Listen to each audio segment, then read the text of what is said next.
En los últimos meses, las calles de Filadelfia han dado rostro a la muerte vestida de fentanilo que, arrebatando una vida cada 5 minutos en Estados Unidos, ha convertido esa sustancia similar a la heroína, pero 50 veces más tóxica y al igual que esta, Made in México, en la primera causa de muerte en personas jóvenes.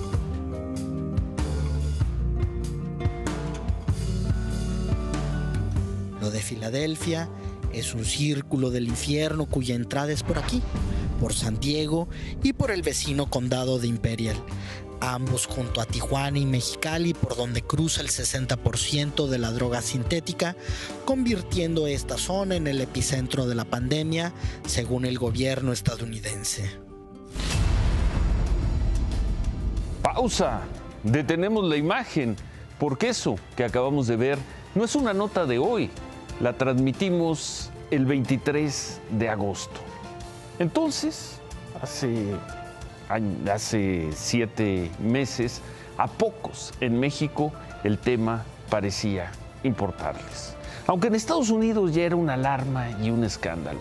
Pero vámonos todavía un poco más atrás. Vamos al 31 de agosto de 2021, también en esta pantalla.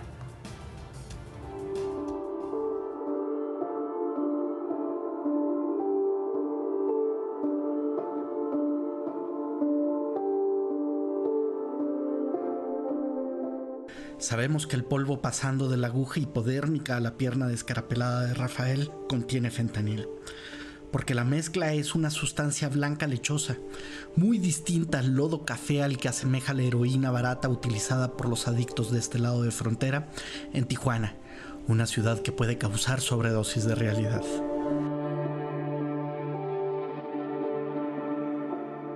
Este hombre originario de Jalisco ya ha perdido las venas para pincharse.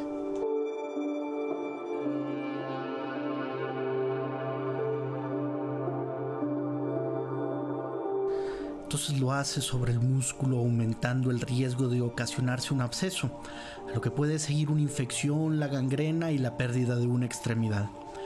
Esta es una de las explicaciones al gran número de personas postradas en sillas de ruedas alrededor del canal. El fentanilo es obtenido por completo en el laboratorio y es más adictivo.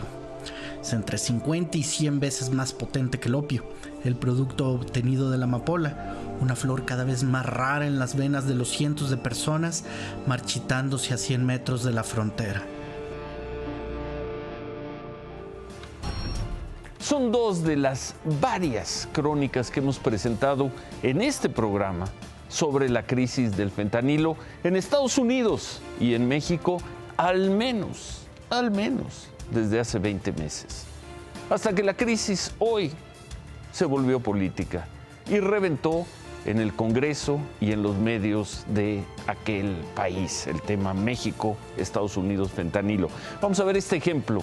Una caricatura difundida ayer en el Chicago Tribune. Ahí se ve a un mapa de México lleno de pastillas de fentanilo. En el centro, un señor de nombre Obrador. Y arriba, el tío Sam diciendo que los mexicanos aseguran que no producen fentanilo y que el tema del fentanilo no es un tema mexicano. Y la alarma en Estados Unidos tiene que ver con esa gráfica que vamos a presentar. Ahí está. Así creció el número de personas muertas por sobredosis en Estados Unidos entre 2019 y 2021. Y en el 2021, gran cantidad de esas 107,000 muertes por sobredosis fueron por fentanilo, 71,000. Como se ve, la última cifra disponible, las muertes fueron ocasionadas en gran medida por el fentanilo. De acuerdo con especialistas, Estados Unidos actualizará en breve estos números. No sorprendería que la cifra vuelva a estar por encima de las 100,000 muertes y que el fentanilo que llega por México abone la mayor cantidad de defunciones. Buenas noches. Podríamos seguir hablando del tema de incautación de pastillas letales o de la violencia asociada al fentanilo. Pero los que no paran de hablar de ello son los estadounidenses. Por ejemplo, este botón de muestra se dio hoy durante una comparecencia en el Senado del subsecretario de Estado del gobierno, Brian Nichols, fue al Senado. Era una comparecencia que no tenía que ver con el tema, pero un senador republicano, otra vez un senador republicano, no dejó pasar la oportunidad. Should President López Obrador be doing more to counter the drug cartels in Mexico? We should all be doing more. I agree with that, too. President López Obrador said that Mexico does not produce fentanyl. In particular, AMLO said, here, we do not produce fentanyl. That's a direct quote from him. Assistant Secretary Nichols, is fentanyl produced in Mexico? Fentanyl is produced in Mexico. Absolutely. So are AMLO's comments accurate or are they inaccurate? Mexico receives chemical precursors from around the world. Those precursors are used to produce fentanyl in Mexico. In Mexico. Se usan para producir fentanilo en México. Lo dice un alto funcionario del gobierno de Estados Unidos. También en la otra Cámara, en la de Representantes, ante legisladores republicanos, el jefe de la Oficina de Investigaciones sobre Seguridad Nacional dijo esto. When those precursors enter into Mexico, what we do is try to stop them from getting into the labs in Mexico, where it's synthesized. Right? That's where the drugs are produced. That's where the cartels are producing it. One thing that we are strong with is the partnerships with Mexico. I do understand that over the years, different political pressures in different areas swing, but on the ground, as HSI working with our partners, we have great partnerships. La crisis, además desde luego de la crisis de vidas, la crisis sanitaria, de salud, ya es una crisis política en México, Estados Unidos. Por la mañana el canciller Marcelo Ebrard nos dijo que el gobierno mexicano no dejará pasar una sola de las situaciones de la narrativa impulsada por algunos políticos republicanos que culpan a México por la crisis de fentanilo en Estados Unidos. Más tarde, el canciller Ebrard agregó. Es una ingratitud, por decirlo menos, que algunos representantes populares que están en campaña digan que México no hace nada o no hace lo suficiente. No necesitamos que manden a nadie ni manden armas. Mejor que no manden armas. Eso sería lo que México necesitaría. Que no manden ningún arma a Estados Unidos y con eso tendríamos para reducir la violencia en México rapidito y derrotar a todas las organizaciones criminales. ¿Cuánto va a durar esta crisis, la crisis política México-Estados Unidos del fentanilo?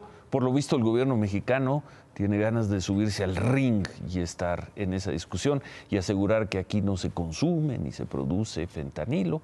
Por cierto, aquí no hay cifras.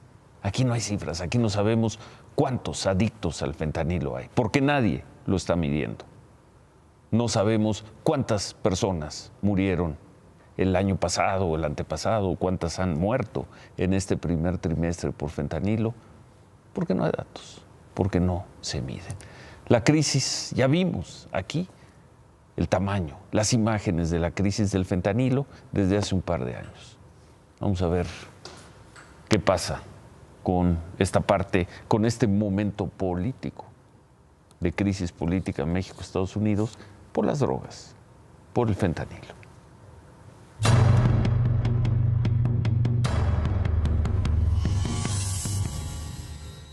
Antes de que actúe, de que proceda la Fiscalía General de la República, el subsecretario de Derechos Humanos del Gobierno Federal condenó a los 4 soldados detenidos por los hechos de finales de febrero en Nuevo Laredo. Por aquellos hechos, vamos a recordarlos. Vamos a desarmar el potencial de puta madre. Vamos a desarmar los chicos de su madre.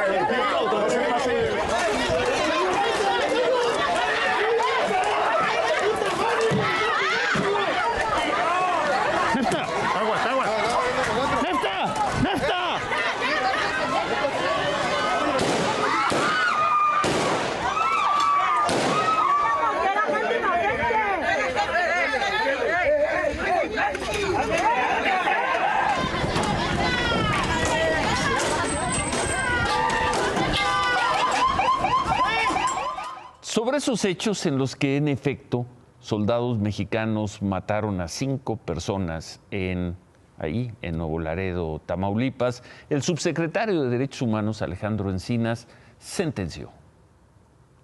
No se trató de un enfrentamiento con los jóvenes independientemente de quiénes fueron ejecutados, y esperemos que venga la conclusión de la investigación de la Comisión Nacional de Derechos Humanos para dar cuenta de qué es lo que pasó, que evidentemente hay elementos para acreditar que los jóvenes no iban armados y que no había enfrentamiento. El subsecretario Encinas habla de una investigación de la Comisión de Derechos Humanos y añadió: quien infringe la ley y comete un delito, pues debe cumplir con su responsabilidad. Pero ellos tienen un orden, ¿no? Porque yo digo, desde mi punto de vista... Por supuesto que la investigación debe de abordar los temas de la cadena de mando. Hay 4 soldados presos. Están presos por orden de un juez militar, quien los acusa de desobediencia. Por eso están hoy, esta noche, en una cárcel militar. La Fiscalía General de la República no ha solicitado, no lo había hecho al menos hasta hace unos minutos, audiencia ante un juez civil para acusar a esos 4 soldados. Y en efecto, hay una investigación, digamos que de oficio, de la Comisión Nacional de los Derechos Humanos. Pero el subsecretario de Derechos Humanos ya emitió sentencia, ya sentenció, ya dijo que fue una ejecución a 5 personas desarmadas. ¿Por qué se adelanta así un funcionario público de alto rango? ¿Por qué destruye así la presunción de inocencia de los soldados? Los 4 soldados presos son, a fin de cuentas, servidores públicos, compañeros de gobierno del subsecretario Encinas. Pero Alejandro Encinas, sea por orden de sus jefes, por orden del presidente López Obrador o del secretario Adán Augusto López, o sea por motu propio, ya sentenció. Los 4 soldados, según Encinas, son asesinos. El director de Protección Civil y encargado de Seguridad Pública de Matamoros, Jorge Orízaga, así como 2 funcionarios a su cargo, fueron suspendidos de sus funciones porque la Fiscalía de Justicia de Tamaulipas los investiga porque supuestamente facilitaron una ambulancia del ayuntamiento integrantes del Cártel del Golfo. Esa ambulancia habría sido utilizada para trasladar a 4 estadounidenses, a los 4 estadounidenses secuestrados hace un par de semanas en Matamoros. Se espera que en las próximas horas se giren órdenes de aprehensión en contra de estos 3 funcionarios municipales. Y hablando de Tamaulipas, al mediodía el gobernador, el flamante gobernador Américo Villarreal, gobernador de Morena, rindió su primer informe de gobierno. Lleva apenas 5 meses, pero bueno, así lo marca la ley en Tamaulipas. Ahí aseguró que se está avanzando en el plan de seguridad, a pesar de los hechos que veíamos, los hechos de Nuevo Laredo, los hechos también de Matamoros. Pero dijo el gobernador que se está avanzando en seguridad. También aprovechó para hablar sobre el anterior gobierno, el del panista Francisco García Cabeza de Vaca. Encontramos una administración orientada al latrocinio y a la apropiación de recursos públicos. Su rapacidad y cinismo no tienen paralelo. Ahora que están fuera, no les va a funcionar el intento de hacerse las víctimas, cuando el pueblo de Tamaulipas los conoce y conoce muy bien el tamaño de su deshonestidad, de su patológica voracidad y la falta total de escrúpulos. Confrontación, descalificación. Pero bueno, también hablaron los opositores. El senador Ismael García Cabeza de Vaca, hermano del ex gobernador de Tamaulipas, criticó así al gobernador Américo Villarreal. Quiero destacar que todos estos hechos y esta descomposición que vive el estado de Tamaulipas no se puede explicar sin la complicidad del gobernador con el crimen organizado. Es decir, que el gobernador Américo Villarreal, en aras de llegar al poder, pactó con el crimen organizado. Y quiero destacar que en Tamaulipas a los criminales se les combate con determinación, y de frente, no con abrazos, ni mucho menos se puede combatir al crimen organizado siendo parte de él. Polarización, todo es polarización. Y sobre Tamaulipas también, quien fuera gobernador de ese estado, Thomas Yarrington, fue sentenciado a 9 años de prisión en Estados Unidos luego de haberse declarado culpable, lo hizo en 2021, culpable de lavado de dinero. Ese año, 2021, Yarrington aceptó que recibió de personas y empresas privadas más de $3.5 millones en sobornos y los utilizó para comprar propiedades de manera fraudulenta en Estados Unidos. Para que le redujeran la condena, entregó a Estados Unidos propiedades, dinero también. Yarrington fue detenido en 2017 en Italia cuando viajaba con documentos falsos y ahí, en espera de lo que pase con Genaro García Luna en junio, ahí está un caso de alguien que se declaró culpable y obtuvo una sentencia pues que no parece tan grande como la que se le ha dado a otros mexicanos juzgados en Estados Unidos. El ex gobernador de Tamaulipas, Thomas Yarrington.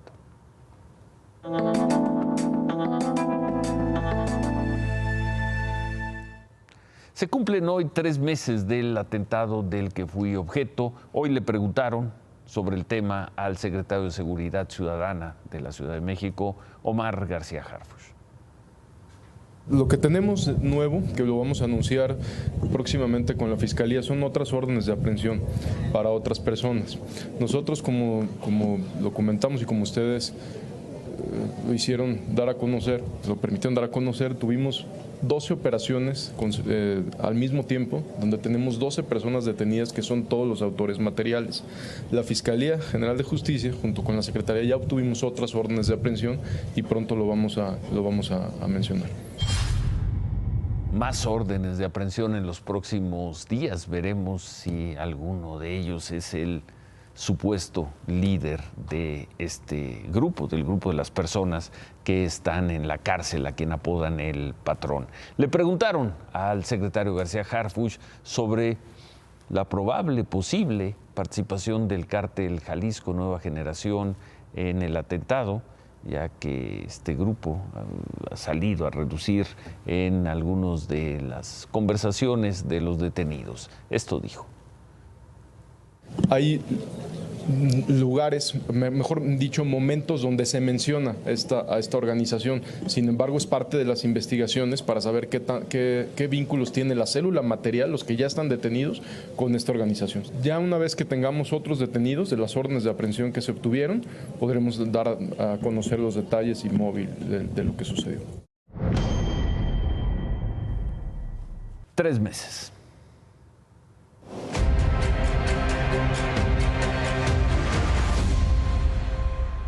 Y ya que estamos en efemérides, en aniversarios, el martes 21, se cumple un año de la inauguración y de la puesta en marcha del Aeropuerto Internacional Felipe Ángeles. ¿Qué es hoy ese aeropuerto?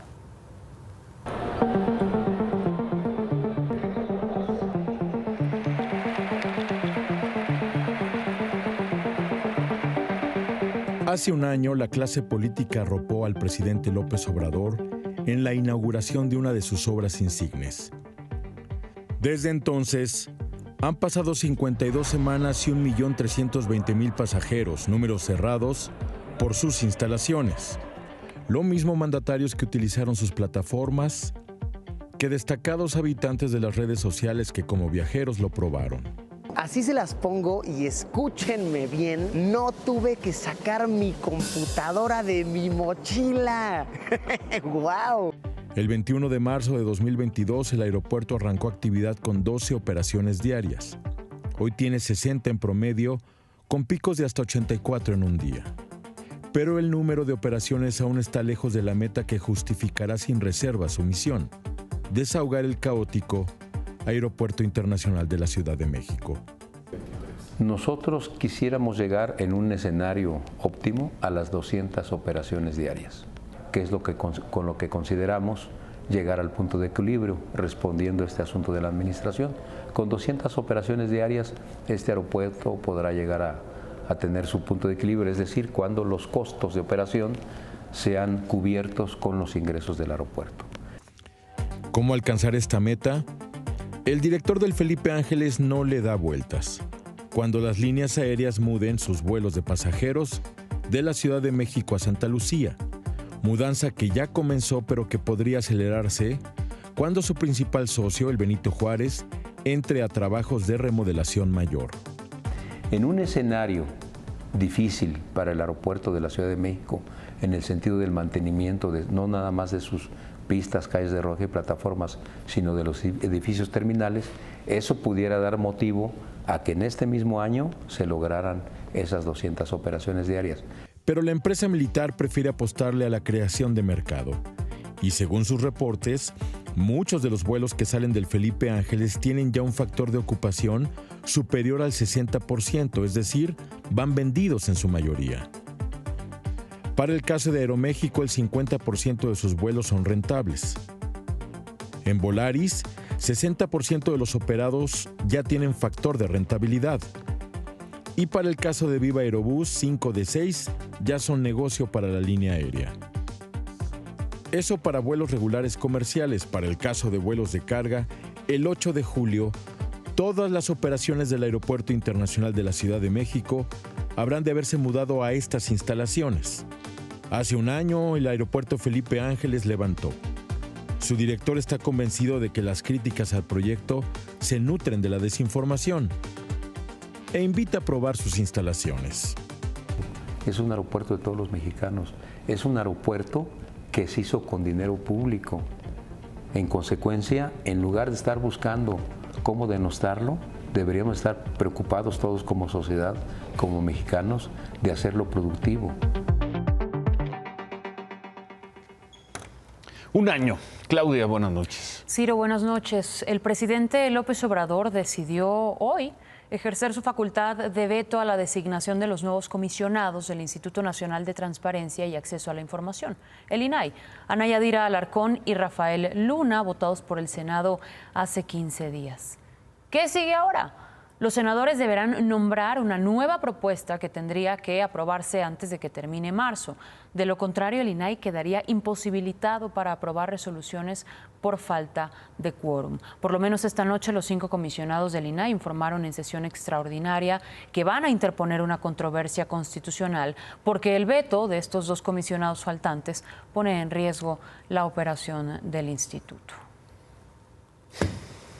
Otra vez un organismo autónomo.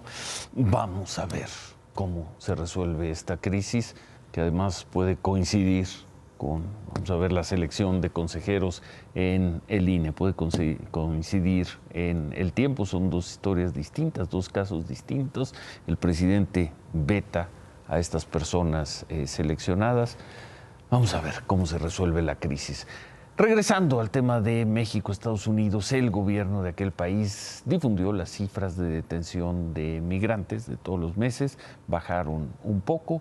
En febrero fueron detenidos poco más de casi 155,000 personas, ligeramente menos que en enero.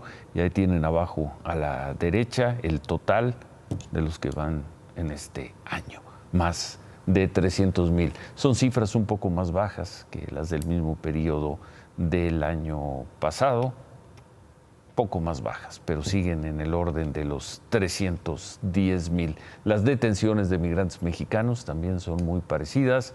Ahí está, la cifra de enero es muy parecida a la de febrero, con 3 días menos, 126,000, casi 127,000 en lo que va del año. Son cifras todavía muy altas si las comparamos con los periodos, ahí las tienen en pantalla. Mexicanos detenidos en el 19, en el 20, en el 21, el año pasado, y bueno, y enero, febrero. Y por otro lado, la Embajada de Estados Unidos en México emitió una alerta para los Spring Breakers, los estadounidenses que viajan a México durante Semana Santa, principalmente a quienes acuden a la Riviera Maya. La embajada advirtió que los delitos violentos pueden ocurrir en cualquier lugar de México y piden a los Spring Breakers extremar precauciones en las zonas céntricas de los lugares más populares, como Cancún, Playa del Carmen y Tulum, especialmente al anochecer. Mencionaron también que otro de los riesgos es el consumo de drogas, alcohol adulterado, algunas agresiones sexuales. El sector hotelero de Cancún estima una derrama económica de más de $10 millones, pero luego de esta alerta veremos. Y poco después de las 7 de la noche se reportó un apagón en algunas colonias del centro de la Ciudad de México, principalmente en las alcaldías Cuauhtémoc y Benito Juárez, aunque también en colonias de Iztacalco y Venustiano Carranza. Más o menos a las 9 de la noche, la Comisión Federal de Electricidad informó que el mal clima había dañado la subestación de La Merced y que esto había provocado algunas fallas en 2 de las líneas de transmisión. La CFE informó que fueron unos 270,000 usuarios los afectados y algunas de las colonias que se quedaron sin luz, La Roma, Narvarte, Doctores, Álamos, Centro Histórico y Condesa, ya para las 9 de la noche, según la dependencia, se había restablecido el servicio en un 96%. El apagón duró unas 2 horas, pero afectó incluso la operación del metro. Gracias, Claudia. Como suele suceder en estos casos, hay oleadas de pánico en el sector financiero internacional. ¿Qué tal, Ciro? ¿Cómo estás? Buenas noches. Ahora el pánico estuvo en Europa en la mañana. Credit Suisse, un banco suizo, un banco grande, de repente se quedó sin uno de sus principales accionistas. El fondo de inversión saudí decidió que ya no le iban a entrar otra capitalización de este banco y parecía que iba a quebrar. Parecía que iban a terminar teniendo problemas como todas las instituciones de crédito o las que han quebrado en los Estados Unidos y que esto iba a convertir en una crisis global. Sin embargo, el Banco Central de Suiza le metió $54,000 millones. Le dijo, ¿cuánto necesitas de liquidez? Los suizos les dijeron, pues como $54,000 millones, mismos que les pusieron. Y eso otra vez vuelve a calmar a los mercados. Y habría que preguntarnos, como lo hiciste ¿nosotros qué? El viernes pasado, sí. ¿Nosotros qué? Nosotros estamos fuera de esos contagios. Sí, algunos bancos pasarán problemas, sí. Quizá la filial de Credit Suisse en México le vaya mal o eventualmente la cierren. Pero a la banca mexicana, a la banca que está concentrada en el negocio de menudeo, no le va a pasar nada. Te voy a dar algunos indicadores. 1, tiene niveles de capitalización superiores a los que tiene la banca de cualquier lugar del mundo, con el 19%. La mexicana. La banca mexicana. Después de las crisis, tanta crisis, la del 95, la de 2008, la regulación en México obliga a los bancos a tener índices de capitalización superiores a los que plantea Basilea. No nos va a pasar nada. No, y tenemos liquidez y tenemos todo. Mañana sería bueno que el presidente lo diga. Mañana sería bueno que el mañana sería bueno que los banqueros, el nuevo presidente de los banqueros, llegará hasta el viernes y cambiarán las cosas. Que lo digan. Porque el actual está preocupado en ser vocero de la tesorera de la Federación, el que ya se va. Daniel Becker, que ya se va, está más preocupado en decir, la señora tesorera me dijo que les dijera. Entonces no hay problema. No hay problema, aunque sí vamos a ver volatilidad en el tipo de cambio. O anda en estos momentos por ahí de los 18 o 90. ¿Cuántos segundos o minutos calculas que va a durar mañana el aplauso de pie de los banqueros al presidente López Obrador? ¿35, 40? Por ahí de los 35 segundos. ¿Sí? Sí. ¿No llega el minuto? No llega el minuto. No estoy tan seguro. Pero mañana lo vemos aquí. Mañana lo veremos y lo comentaremos aquí. De pie, además. De pie, sí. Bueno. Amables sí son. En cuarto año, casi quinto año. Amables siempre. Penúltima vez que va el presidente López Obrador. Acuérdate que es que va el próximo año. Los banqueros tradicionalmente se pasan de amables. Bueno. ¿Te acuerdas cuando decretó la estatización de la banca López Portillo? También se levantaron. Los banqueros se levantaron a aplaudir. Menos Manuel Cloutier y algunos líderes empresariales. Bueno, remátala, David. Hoy la secretaria de Economía, Raquel Buenrostro, no se peleó con nadie. De hecho, se reunió con empresas para ver cómo se relocalizan en el negocio de los semiconductores, vital para México. Javier.